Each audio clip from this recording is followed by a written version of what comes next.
My name is Ann Thrupp, and I'm the Executive Director of the Berkeley Food Institute here on campus, which is a multidisciplinary center at UC Berkeley that is undertaking innovative research, education, policy work, and community engagement activities aimed for transformative change in food systems. Along with the Graduate Division and the Graduate Council of the Academic Senate, I'm very honored and delighted to welcome Dr. Marion Nestle, this year's speaker in the Barbara Weinstock Lectures on the Morals of Trade. Before introducing Dr. Nestle, I'd like to take a moment to tell you how the endowment supporting these lectures came to UC Berkeley. In 1902, Harris Weinstock, a well-known businessman based in Sacramento, provided the University of California with a fund in honor of his wife, Barbara, to support an annual public lecture on the morals of trade. Weinstock explained his motivations in an article written after the first lecture was delivered in 1904. Quote, "Thus, hope is in the air, and there is a better and cleaner day in store for all destined to spend their lives in commercial pursuits. The thing to do at this hour is to accelerate the movement and to bring this hoped-for day as near to our own as possible. The California University Lectureship on the Morals of Trade is a small effort in that direction," unquote. So others who have delivered Weinstock lectures include consumer advocate Ralph Nader, a member of the British Parliament Neil Kinnock, Nobel laureate Amartya Sen, former US Secretary of Labor Robert Reich, and former Secretary of the US Department of Health and Human Services, Kathleen Sebelius, so following in very esteemed footsteps. So now I'm very pleased to say a few words about today's distinguished speaker. Dr. Marion Nestle is renowned for her work on nutrition, food policy, and public health, as many of you probably know.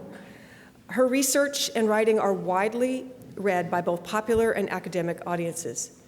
She examines scientific and socioeconomic dimensions of food choices, obesity, and food safety, with a focus on the role of food marketing.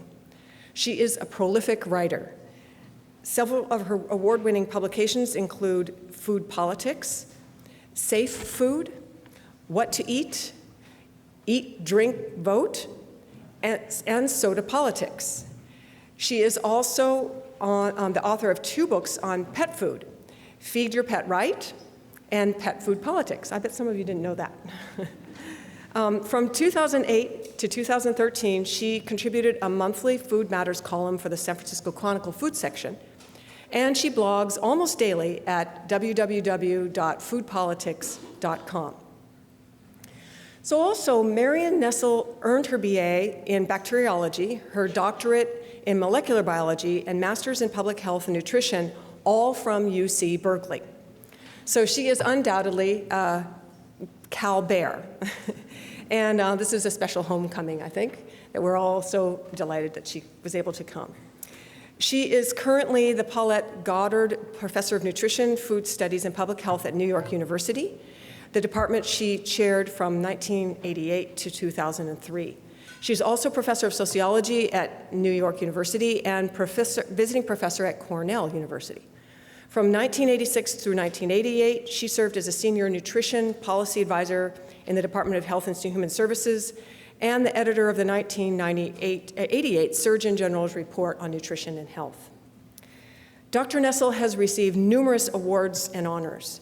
In 2011, Berkeley School of Public Health named her Public Health Hero.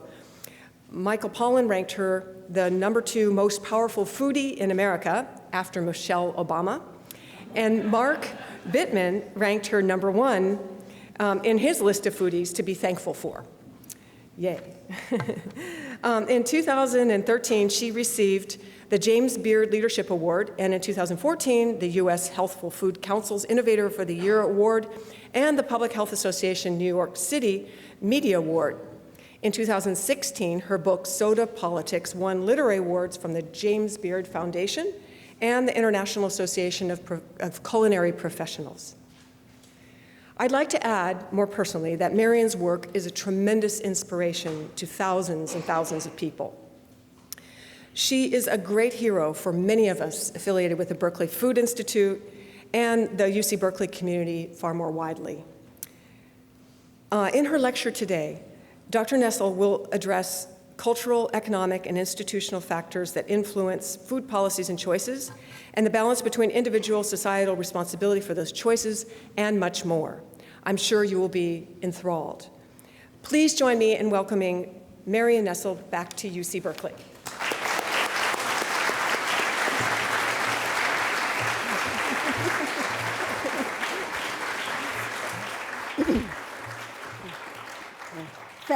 Thank you, Anne, for that incredibly embarrassing introduction.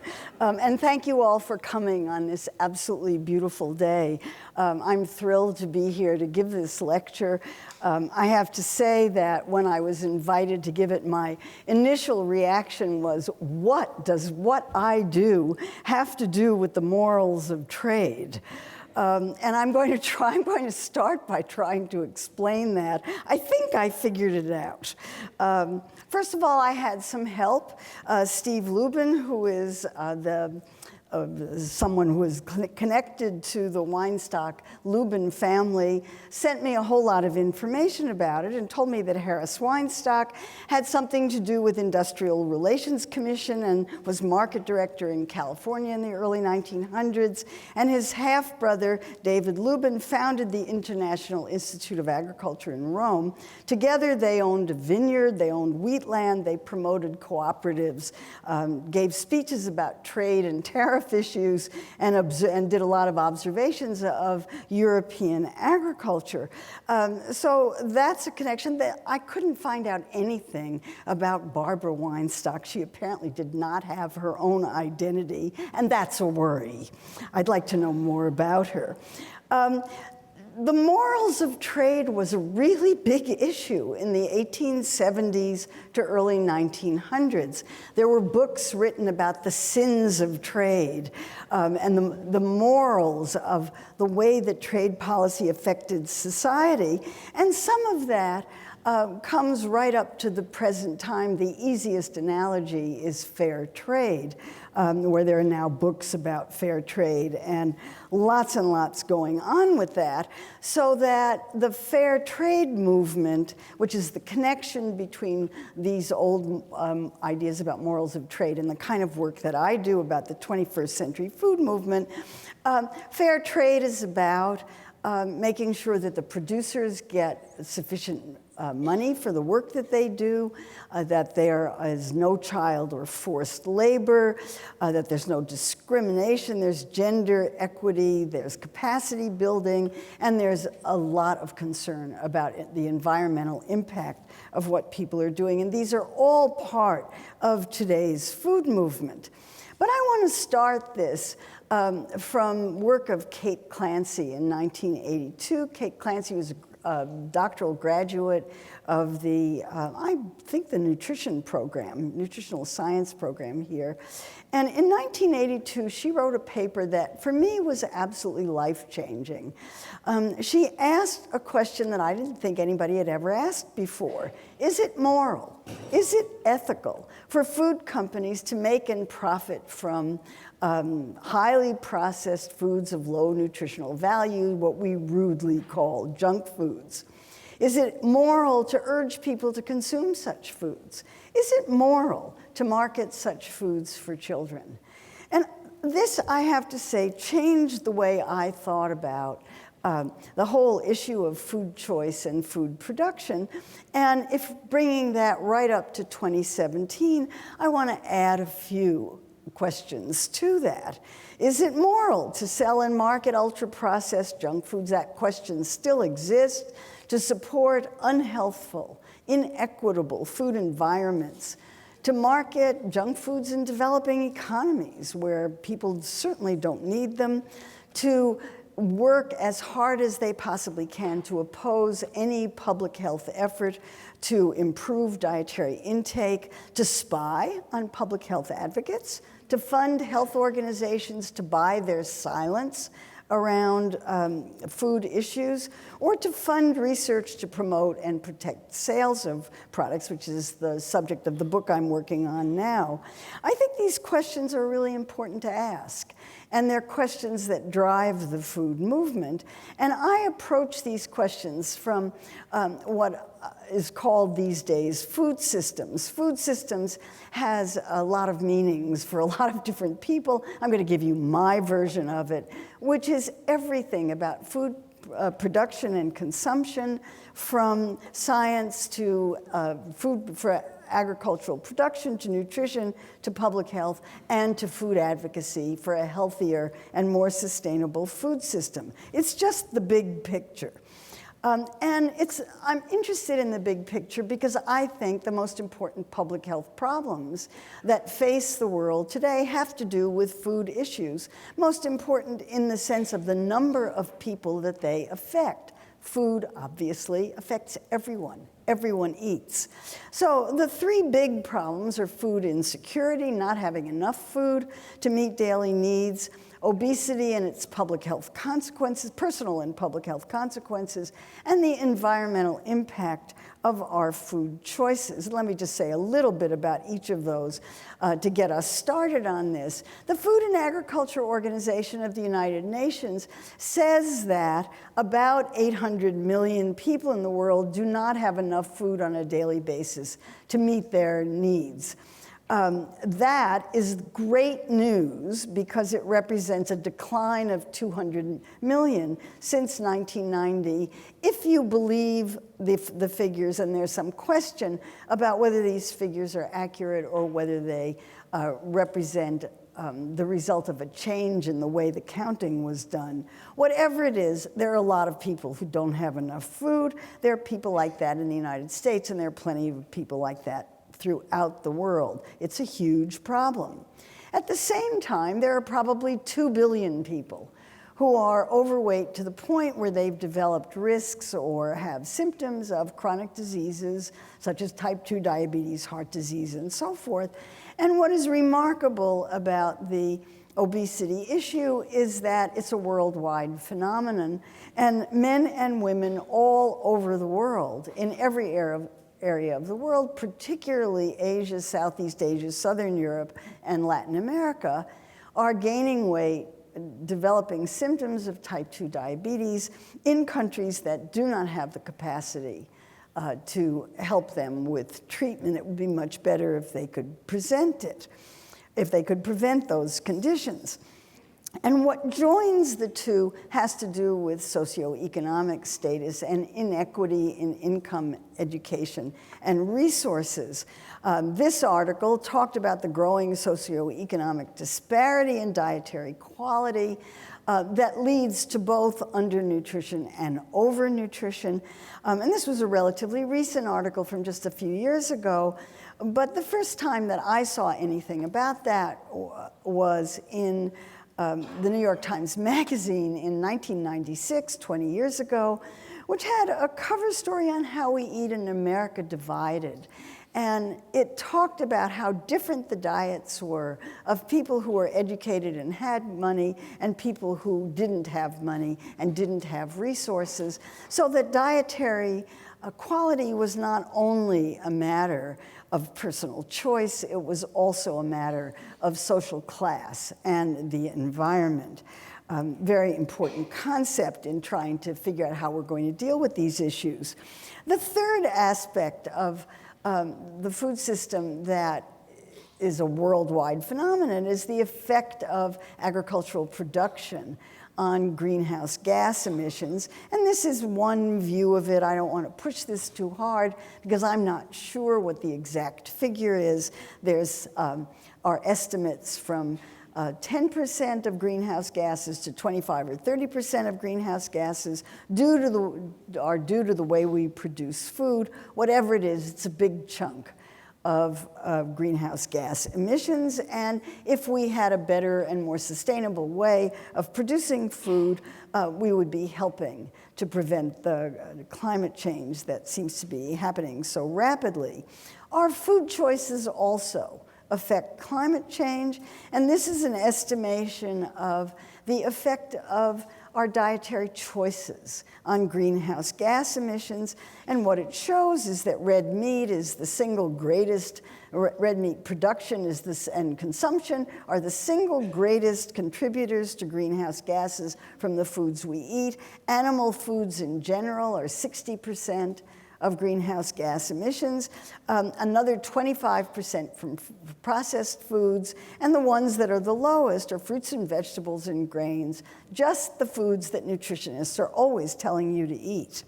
A point that I will come back to. So what do we do about this? Well, Michael Pollan, who's on this faculty, it is so simple to tell people what to eat that he could do it in 7 words. Eat, I mean, and really, they work. Eat food, not too much, mostly plants. A really terrific way of putting it. By food, he means foods, real foods that are relatively unprocessed. I have a slightly more complicated way of putting it. If you're worried about obesity, you need to make better food choices. You have to eat less, and you need to move more, and please don't eat my book. But if it seems more complicated than this, it's because of the effect of this kind of advice on the food system. The dietary guidelines for Americans that came out last year or the year before, the 2015-2020 dietary guidelines, basically say the same thing as Michael Pollan did: eat more fruits and vegetables and grains and whole foods, and eat less processed foods, ultra-processed, junk foods, whatever you want to call them. But the problem is, and it's a huge problem, is that the profits of the food industry are in the junk foods. That's where the money is. And so there are huge economic forces that are operating against trying to eat more healthfully, and those economic forces are very difficult to deal with. For one thing, they advertise, and there's a reason why so much of the food industry's advertising dollars go into processed foods rather than going into fruits and vegetables. Virtually nothing goes into fruits and vegetables, but the numbers that I'm showing on this slide are numbers that are really hard to come by. And these are individual advertising budgets for specific food products. I think the number $30 billion, which is food, beverage, and restaurant advertising, is too big to understand. But you can understand a $30 million annual advertising budget for Pop-Tarts just in the United States, $110 million for M&Ms, $148 million for Reese's peanut butter cups. That might have something to do with why you like them, and $254 million just for classic Coca-Cola, not any of the other products that they do. These are staggering amounts of money in public health terms. I know no public health agency has this kind of money to work on public education or anything else. And the government supports this kind of thing by allowing food marketing to be a business expense and deductible from corporate taxes. Something to think about. Another thing the food industry did was to make larger portions. They did that because of policies that encouraged farmers to grow more food. This happened in the 1970s and early 80s. But today, the restaurant portions are 4 times what they were in 1950, and they're probably 2 or 3 times higher than they were in 1980. And if I had one thing that I could teach the American public, the entire world about nutrition, it would be this: larger portions have more calories. This is so not intuitively obvious that it really is important. And I think that larger portions are a sufficient explanation for why people began to gain weight in the early 1980s. Portions got bigger, bagels got bigger, sodas got bigger, everything got bigger, people got bigger. Pretty easy to understand. Another critically important point that bears on the policies and, if you like, the morals of the policies that we're talking about, and that has to do with the relative change in prices between 1980, which was the start of the rise in the prevalence of obesity, and the present time.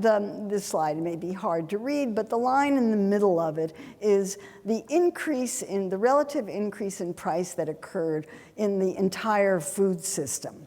What you can see is fresh fruits and vegetables and processed fruits and vegetables, their prices increase at a much, much higher rate.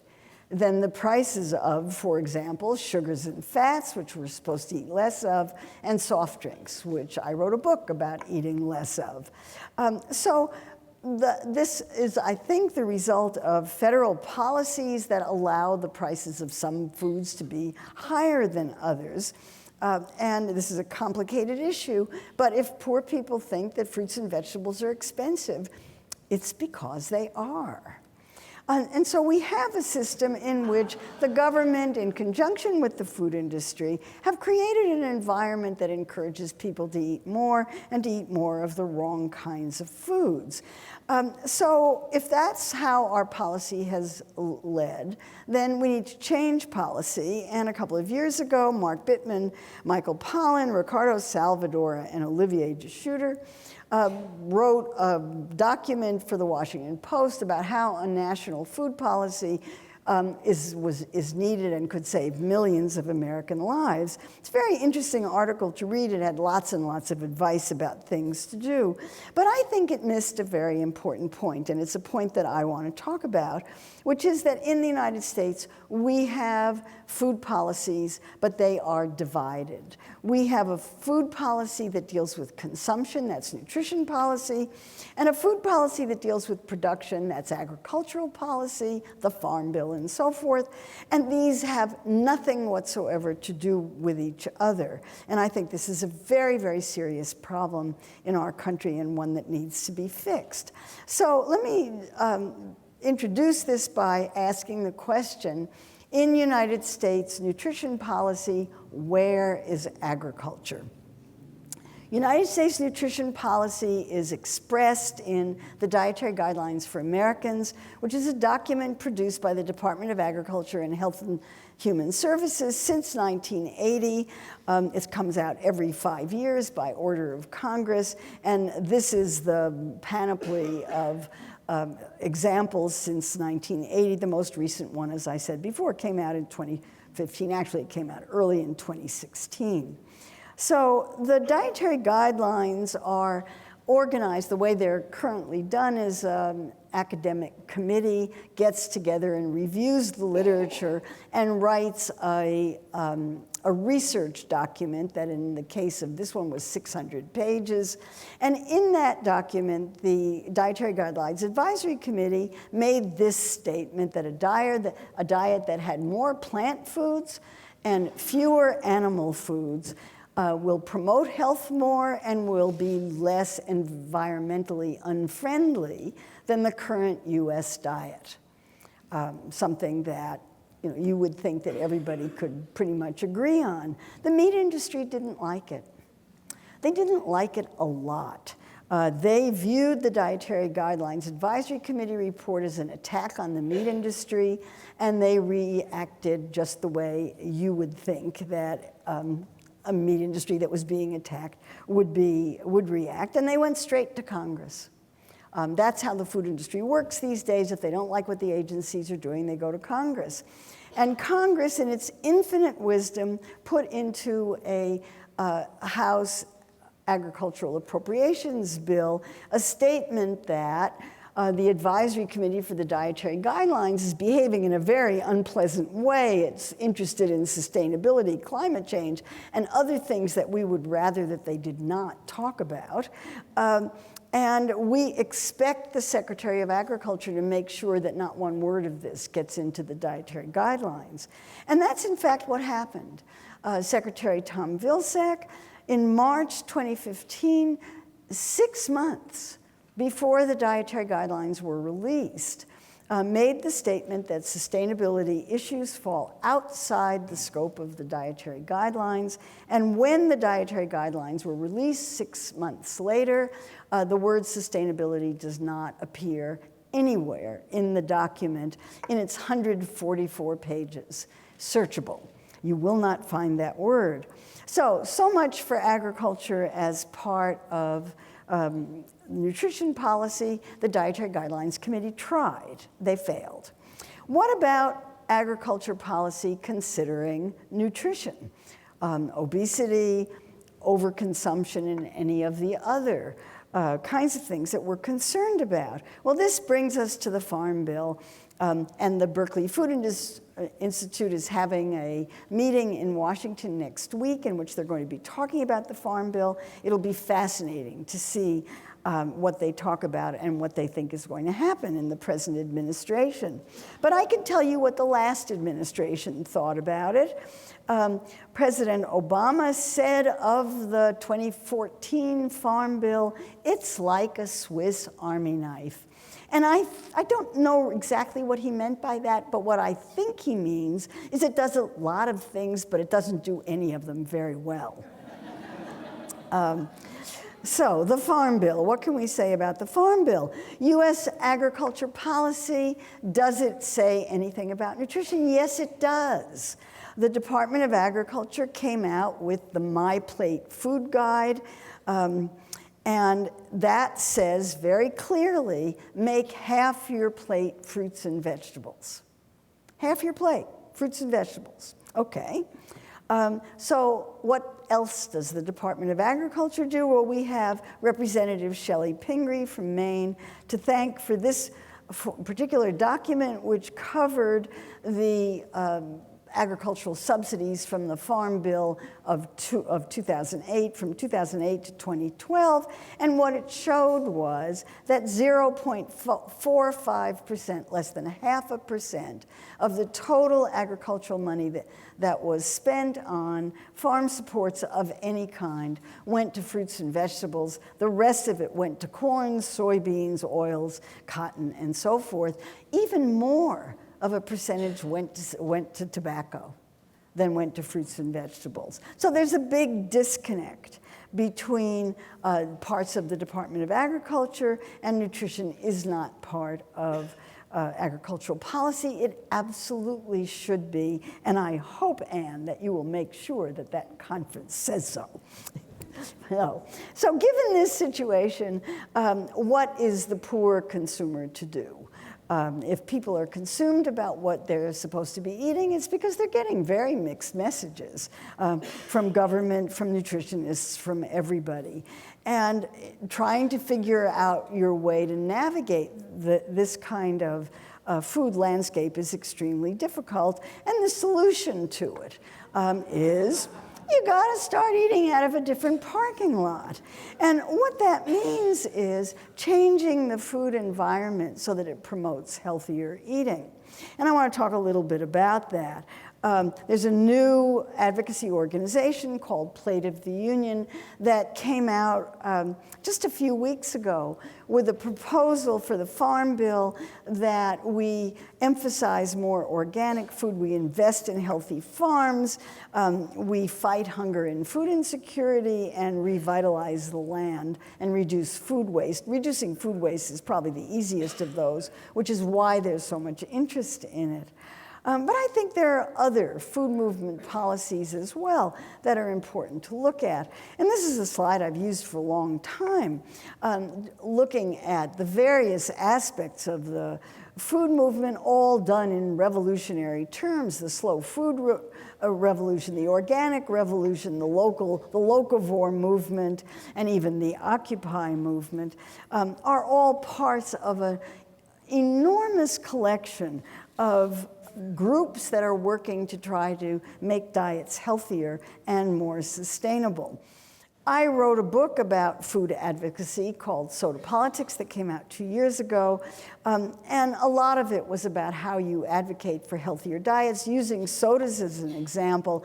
And I subtitled the book, Taking on Big Soda and Winning, because I think that the soft drink story is one where advocates have had a very big impact, and the impact is easiest to see in sales of sugar-sweetened beverages, which peaked in the late 1990s and have been going down steadily ever since. And this year was the first year in which sales of bottled water exceeded sales of sugar-sweetened beverages, Coke and Pepsi.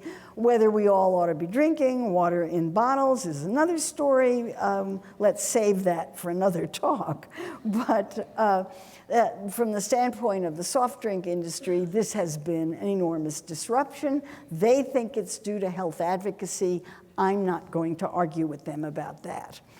Now, the reason for focusing on sugar-sweetened beverages is that they provide roughly half of the sugars in the American diet. And the amount of sugar that's in soft drinks is absolutely staggering. You can't see it, you can't taste it, you don't realize it's there, but there's really a lot. The dietary guidelines for Americans and the World Health Organization both advise having no more than 10% of your daily calories from added sugars. To give you an idea of how little that is, 10% of calories, I've shown here a 16-ounce soft drink of Coca-Cola. This is the size that Mayor Bloomberg wanted to cap sodas at, and it contains about 180 calories and 49 grams of sugar. If you have a 2,000 calorie a day diet, you're allowed 50 grams of sugar a day. One 16-ounce soda has 49 grams. So this is a big cutback in sugars, and it's another reason why soft drinks are such an easy target, because they have so much sugar in them. Sugar has no nutrients, whatever. So the soft drink industry has been under extraordinary scrutiny lately. Scrutiny for its business practices, as this Bloomberg Business Week slightly offensive cover showed. Scrutiny for its practices in marketing to children.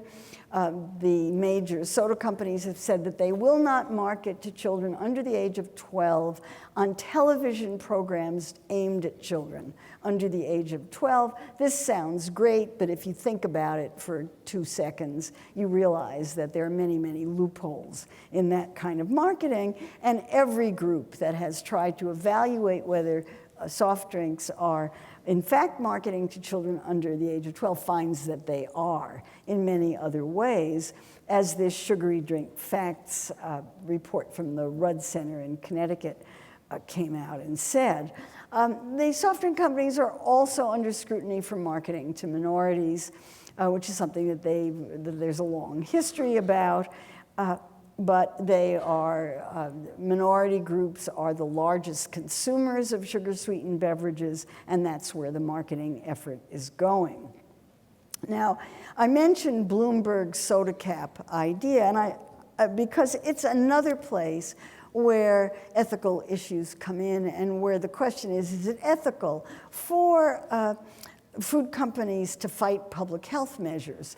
So here was Bloomberg, who wanted to put a cap on the sizes of sodas sold in New York City at 16 ounces, and the soda industry went absolutely ballistic and eventually took the city to court, won the suit, and ended that whole enterprise. I'm not going to say too much about that because I don't think that the Bloomberg administration handled it very well. And there's a chapter in the book in my book that explains what they didn't do that they should have. But the fact that the soda industry fought so hard and spent untold millions of dollars to fight the soda cap is one of those questions that raises a moral or an ethical issue in the context of what we're talking about. These issues also came up in the context of the New York Times revelations in August 2015 that Coca-Cola had been funding a group of researchers on obesity to argue that physical activity was the problem with gaining weight, and it really didn't have anything to do with what you ate. And this was so incredible and raised such questions of incredulity that even Fox News was shocked, as shown here. It was pretty shocking, and the reaction to it was incredulous. I don't know how else to put it. And Coca-Cola got a lot of pushback for this revelation. So much of a pushback that a week later, the head of Coca-Cola International, Muhtar Kent, wrote an op-ed for the Wall Street Journal in which he said, we've been caught in something we didn't even realize we were doing. We can do better than this. Doesn't reflect our company. We are making a commitment to publicly disclose everybody that we fund. And it's going to take us a while to do that because we're going to ask everybody if they mind if we tell, and some people did. They would rather not know that. But in fact, they did exactly what they were going to do, and they published on their website, and it is still on their website, and it is still fascinating reading. They published a list of the 1,200 individuals and organizations that Coca-Cola funds, I think for the purpose of buying silence, if nothing else. And they published a list of individual health professionals who consulted for, were otherwise paid by Coca-Cola, and a group called the Ninjas for Health, they're quite something, did an analysis of it and discovered that 55% of the individuals who were taking money from Coca-Cola were dietitians. So Coca-Cola knew what it was doing in that sense. The revelations of who got funded had a big fallout. For one thing, a lot of the groups were very embarrassed. The Academy of Nutrition and Dietetics, the American Academy of Pediatrics, and the American Academy of Family Practice were all organizations with substantial opposition among their membership to collaborating and partnering with Coca-Cola, and Coca-Cola pulled out of those three organizations. Soon after that, the University of Colorado, which was the place where this Global Energy Balance Network was located, returned $1 million grant to Coca-Cola. Those of you who know anything about university funding, that should bring a gasp. That the university would give back $1 million, are you kidding? But the University of Colorado was so embarrassed by the way this money appeared that they gave it back. And then Coca-Cola eventually pulled out of the Global Energy Balance Network, and that was the end of that, or almost the end of that, because what happened next was that reporters started using open records requests and getting emails from the researchers who were taking money from Coca-Cola and Coca-Cola. And I'm very happy to be working at a private university, so my email is not foiable. But if you're at Berkeley, yours is. Be careful, that's all I can say. So the Associated Press was the first to publish about the emails between Coca-Cola executives and these researchers, and they quoted Rona Applebaum, who was then the chief scientific officer at Coca-Cola, talking about how the Global Energy Balance Network at Colorado was a weapon in their fight against radical organizations and their proponents. I guess they mean by that people like me who were thinking that soda taxes really weren't such a terrible idea. In any case, on the day that the Associated Press published the article about these emails, she resigned. What a coincidence. Then Coca-Cola, and I think not because they were trying to hide the amount of money they were spending, but I think they really didn't know how much money they were spending, found out that they were spending a lot more. And they reported that they now report that they've spent about $135 million to support research and partnerships with organizations of one kind or another, and their partnerships tend to be with health organizations and fitness organizations, some of them quite amazing. And I don't think we've seen the end of that yet. The Coca-Cola sponsored research tends to come out with results that are very favorable to Coca-Cola. This is typical of industry-funded research generally. So here are three examples. The National Health and Nutrition Examinations Survey, which is the main survey that shows that sugary soft drinks are linked to obesity and diabetes. That survey has no validity, according to this study funded by Coca-Cola. Any results in the literature that indicate a link between sodas and obesity have no validity, according to a Coca-Cola funded study, and sugars are harmless. according to another Coca-Cola funded study. And in fact, this kind of thing is so common that a group of investigators at the end of last year published an article and an analysis in the Annals of Internal Medicine in which they asked the question, are sugary drinks related to obesity and diabetes? And they counted up the studies that went one way or the other, and they found 26 studies that said no. Sugary drinks have nothing whatsoever to do with obesity and diabetes. Every single one of them was funded either by Coca-Cola or the American Beverage Association or some other industry that they work with. On the other hand, there were 34 studies that said yes, sugary drinks are related to obesity and diabetes, and of those, only one was funded by industry. I bet that person never got more money. No. So if you can't sell sodas in the United States, sell them overseas. And what's remarkable about the effort of Coca-Cola in particular to sell Coca-Cola overseas is the amount of money that it has committed, but I can tell you that PepsiCo has committed equivalent amounts. Center for Science and the Public Interest came out with a report last year in which they added this up, and this diagram comes from their report. And between the numbers refer usually to a 10-year period from 2010 to 2020. Coca-Cola is investing $12.4 billion in Mexico. $17 billion, that's a B, not an M, billion, in Africa during that period.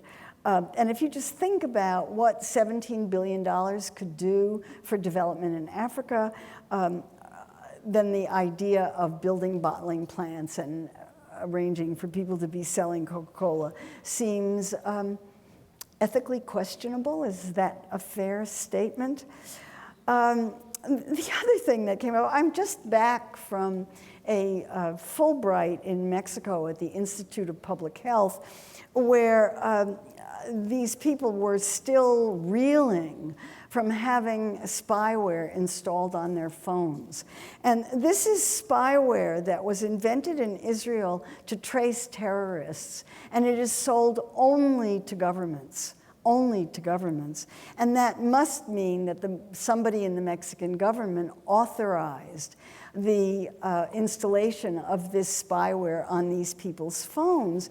These are these are soda tax advocates.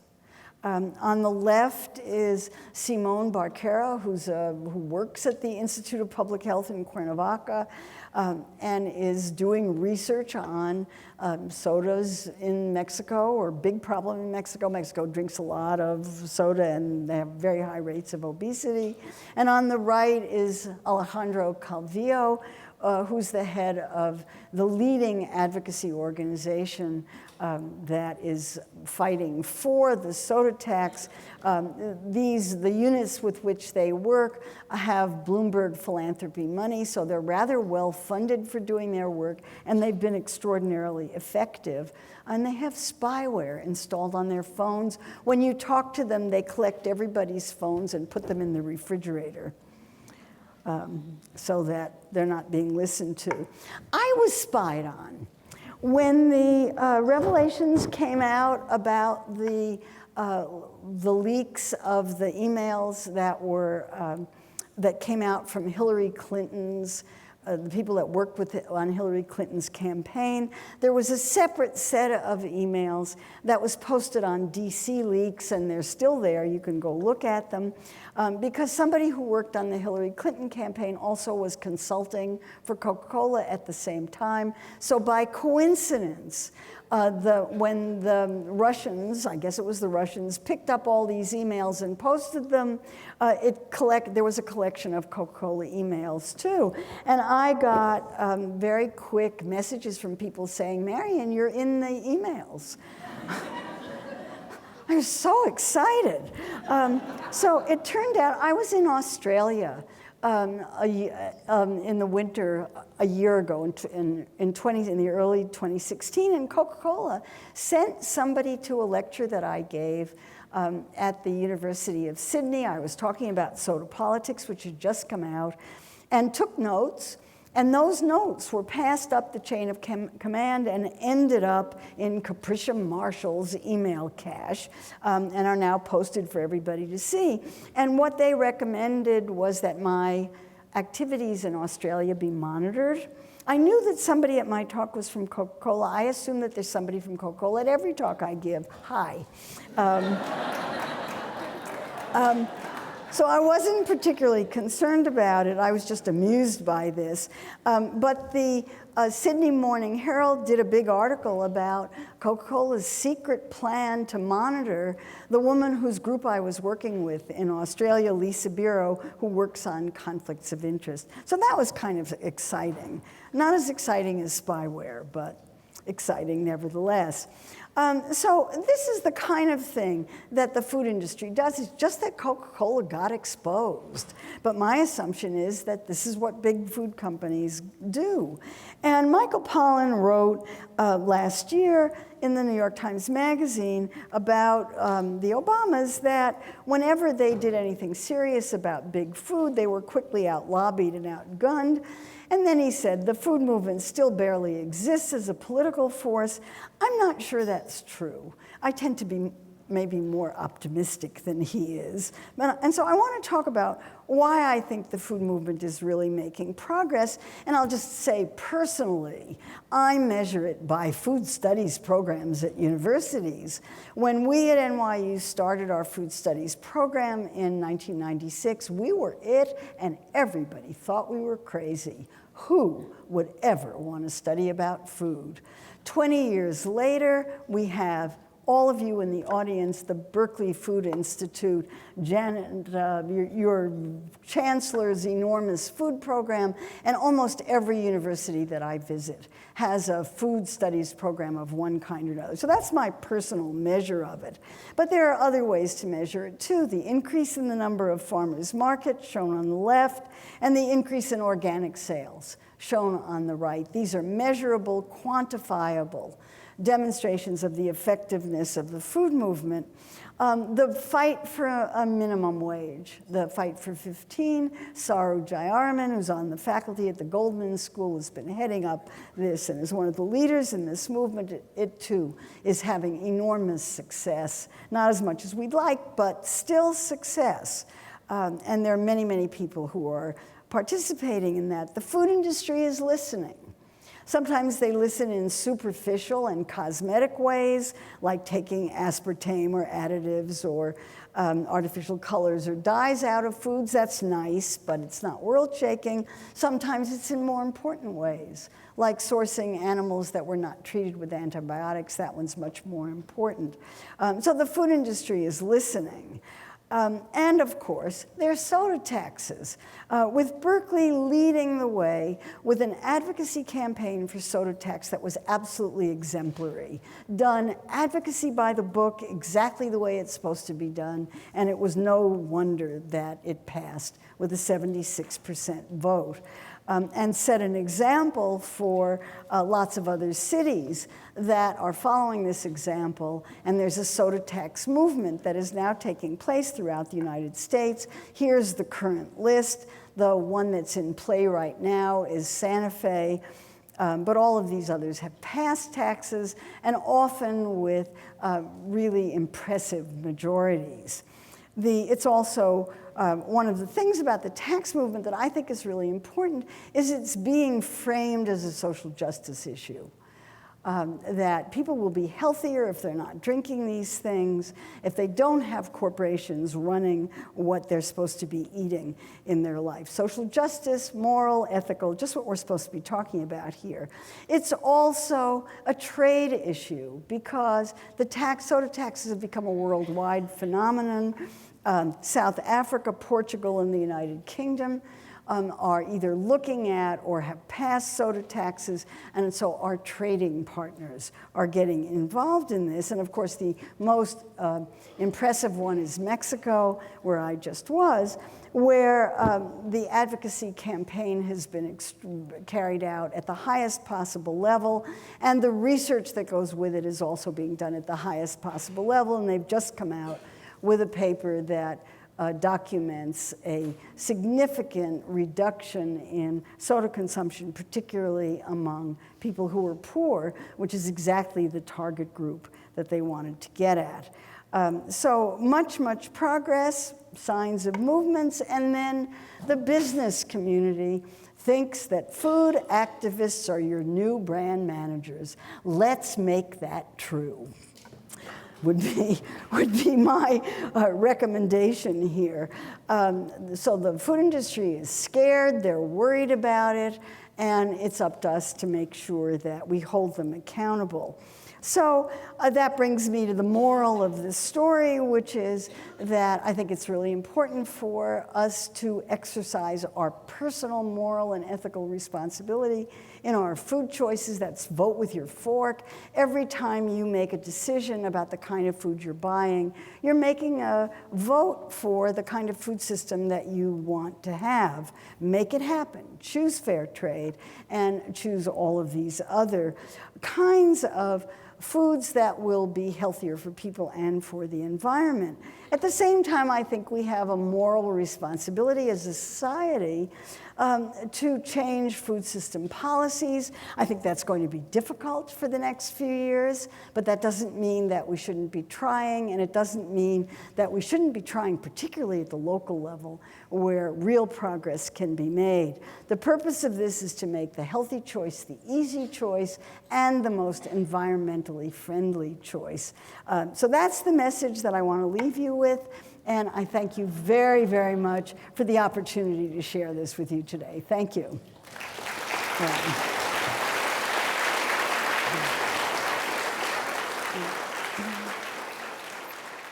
wonder if you could comment. I've always been struck by just how much more expensive organic, what they call organic food at the grocery is. I mean, fruits and vegetables are expensive to start with, and then on top of that, is the profit margin greater on organic food than it is on regular?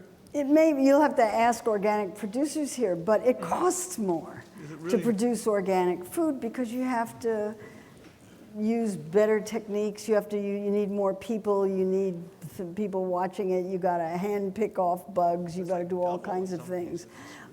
So it's more expensive. Is it more profitable? I think maybe it is. I don't know. I think it depends. But it certainly costs more to produce. Yeah.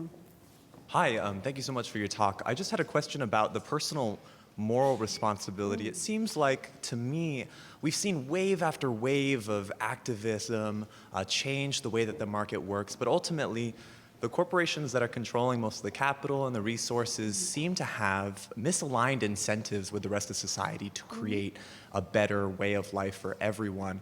And I'm wondering how you square away the misaligned incentives of capitalism that will always co-opt methods that recycle better, to treat workers better, with this overall, with the individual choice of making the world a better place. Yeah, I think it's very difficult to, it would be very difficult for me to give a talk that started out saying, I think our capitalist system is really bad for health and the environment. It's much easier for me to talk about it this way.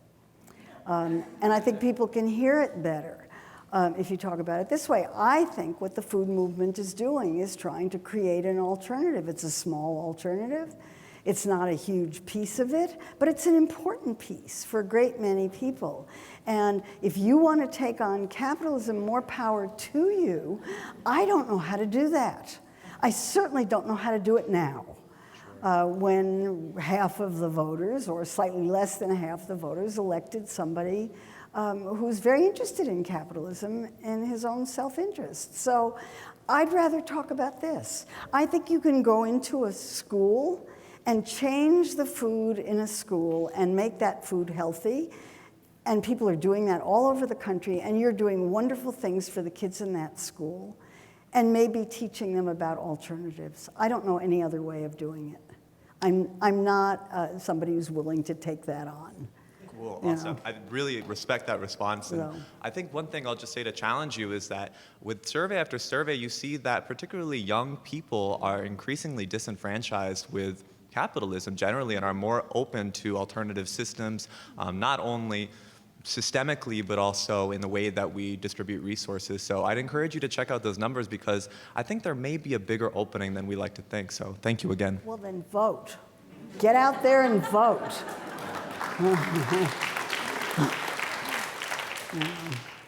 I am a registered dietitian. I'm not paid by Coke, I promise. Most of them are not. And I'm really interested in the convergence of nutrition and sustainability. I think it's really big and something we should talk about more. Do you think we'll see it in the 2020 dietary guidelines? In this administration? I don't know. It depends on who the committee is, how strong the committee is, and how the committee is willing to fight for what they think is right. And I don't know, I mean, are they appointing that committee right now? I don't tend to be appointed to those committees anymore, so They're putting it together now, I heard. yeah, so it depends on who gets on there. Okay, thank you. Hi, thank you so much for your talk and thank you for your work. I love it. This might be another sort of knotty problem linked to capitalism, but what do you see as a possible solution or solutions to the problem of industry-funded research? Because we see that across the board in all disciplines, and it's really problematic. Yeah, that's the subject of the book I'm working on right now. And I only see one solution to it, and it's an impossible one. And that is, and I'll just cut right to the chase, because industry funding influences the outcome of research, and the people who do the research do not recognize that influence and are completely unconscious of its happening. And there's plenty of research that shows that. The only way that you could do that would be to set up an industry fund that was required. I think if you required food companies of a certain size to contribute a certain amount of money into a research fund, and they were required to do it, it wasn't voluntary. If it was voluntary, you'd have to pander to the companies, and that wouldn't work. Then I think something like that might work, but I can't think of anything less than that. You know, I think there are individual researchers who can try to protect themselves from the influence if they're aware that they might be influenced, but it's really difficult. No, I think that's great. Thank you so much. Yeah. Hi, I'm wondering if you have any thoughts about the proliferation of tech companies getting in on food and food delivery services and what friends of mine are starting to call the Uberization of food, if that's something you're watching or thinking about. Yeah, I think it's hilarious. I mean, I'm the wrong generation for this, right? So I have sort of an automatic, really, Soylent? Have you ever tasted it? It tastes like uncooked pancake batter in my view, and you can quote me. But I just don't get it at all. And yet there are people who are fascinated by it. There's vast amounts of venture capital going into it. And I actually have gone to a couple of tech conferences because I'm kind of interested in what they're doing. And I did actually visit Aero Farms, which is a place where they're growing microgreens in a huge factory in Newark, New Jersey. And that's impressive, actually. So there may be some aspects of it that work, but I wouldn't put any money in it. Thank you. Hi there. I'm one of the people that advocates eating insects in a self-interested way because I run a company that farms food-grade crickets, and we're building a new place in the I'm food looking system. horrified because I was given an enormous bag of, they weren't crickets, what were they? Grasshoppers, yes, which I shared with people at lunch today. Yeah, and they're delicious, I think, and you all should try them. But so we're trying to build a kind of new piece of the food industry, and most of us are trying to do that responsibly. I'd be curious if you had any thoughts on how to avoid some of the pitfalls that loom for scaling food businesses, as we see the capitalist structure forcing large companies or incentivizing large companies to act in kind of not very responsible ways. Well, you do the best you can, but the economic forces are invariably to cut costs, because cost is the big issue in food. I've just read this morning, I think, that retail grocery stores are having a terrible time. Wegmans, which is a chain in the Northeast, is having to cut its prices because it can't compete. So if the pressure is to keep the price as low as possible, then you're going to not pay your workers reasonable wages, you're going to cut food safety, you're going to do all those other things that food companies are doing. So one of the arguments is, well, people need to pay more for food. That's not an argument I'm comfortable making, because if we're going to make people pay more for food, we have to pay people more so they can afford it. We have enough trouble with that. So good luck to you. I don't know what to say. You have to stay small, and if you stay small, you won't be rich. Well, you know, I was an academic all my life. It's, you know, it's... So thank you for a great talk. I mean, it was fantastic. But I want to ask just your thoughts, your broad thoughts on an issue that didn't come up in the talk, which is the whole foods all need to be cooked, whereas everything else is just handed to you all fried and battered and cut up into bite-sized pieces. And, you know, it somehow seems to have become harder and harder for small families or single people or even large families to just cook. And I just wonder what your thoughts are on how that can be done more, because I don't see, that's just a practicality that we have to think through. Thank you. I learned to cook in junior high school. You know, home economics, that we took cooking classes. And one of the things, you know, if you know how to cook, you can produce a meal in no time at all. But people have other priorities, and I don't like to judge other people's decisions about that. If they don't want to cook or they don't know how to cook, there are plenty of other options. If you do know how to cook, you can live very cheaply. So that's an incentive. I don't know what to say about that, though. I like to cook sometimes, but sometimes not. I too want to thank you for all your many years of incredibly important and valuable work. My question also relates to something that was not touched on in your talk, but that is your thoughts on the effectiveness of food recovery efforts because of the enormous amount of wasted food and what your thoughts are. Yeah, I decided that waste wasn't going to be my issue and I would leave it to lots of other people. I think it's an easy one. And it's a feel-good issue, makes everybody feel really terrific. I'm much more concerned about the production side. That the reason we have so much waste is because so much is produced and it's built into the system. And I'd rather try to figure out some way to attack it from that end. But lots and lots and lots of people are involved in food waste in the same way that lots and lots of people are involved in food distribution systems to the poor, food banks, and these kinds of things. These are feel-good issues, and I hope they're entry points into the food system. And I support them for that reason. You get people involved in this, maybe realizing that there are larger forces that are causing this, and maybe looking at what in public health we call upstream, you know, causes of it. But there are lots of people working on food waste. I figured they don't need me. So. Thanks for being here. It's exciting to be face-to-face with you after following you online for so long. I'm just wondering what you've seen that's maybe been exciting to you in terms of new mothers, pregnant women, low-income women specifically, and healthy eating for babies, knowing that if they start healthy, the likelihood of continuing healthy. Well, there are lots of people who are working on that, and lots of NGOs and lots of groups and lots of, it's not something I'm personally involved in, but I certainly support it. There are baby-friendly hospitals and lots of efforts to try to get women to breastfeed. And some of them are successful, and some of them are more successful than others. I'm not sure what you're really driving at here. It's a good thing. Hi, thank you for being here. I was just hoping you could comment more on the nature of the soda tax. I know there's some contention of how this tax could be a higher burden for maybe perhaps people who are low income, but we see how this tax has been implemented in different ways, and I think Berkeley itself has done it very creatively. So I don't know if you could comment more of like how this could play out differently. I mean, different locations have decided to use the tax money in different ways, some of them more popular than others.